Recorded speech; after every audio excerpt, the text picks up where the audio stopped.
seems to be too fat for his... He doesn't seem to be fitting in as well as he used to. I don't know what's happening to you. I think you're growing. He's growing as he's coming out. There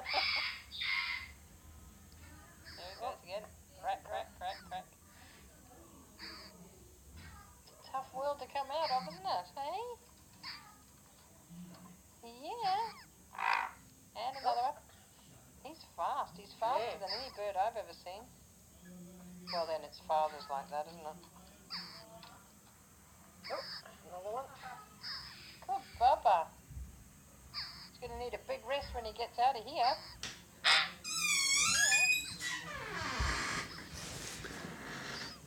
He's in a hurry. Bit tough fit there.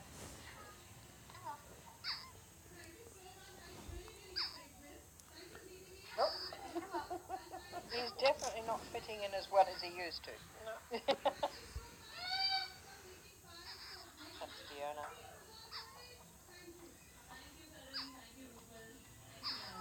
That should get us moving. There's a bit of strong line across there that might make things a bit difficult. No, he's just pushing his ass out the other end. Here he is, coming out this way. His butt, I mean.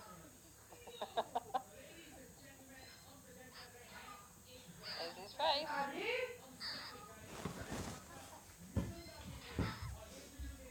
What's this, Whopper? Look. Looky, looky, here he comes. Here he comes. Whopper, look. Whoppy, look, look, look, here he comes. Bubba. Doesn't want to get his head out. Come on, baby, that's a good boy. There you are. There he is. Now he'll sit there for a period of time. It's all right, darling. Yep. He's rather a big baby. Now he'll sit and rest. So what I'll do is I'll pop him back with Mum. And she'll do the breaking at the cord and all that sort of stuff. Come on, baby. Teddy bear, come on, baby. Is that your papa? That's your Bubba. That's your Bubba. Little baby's coming out. Say, come on, darling. Here he comes. Here he comes. Comes your papa. He's determined to come out all by himself. That's a lovely little thing there when he's looking down at the Bubba. Okay, I'll go get it.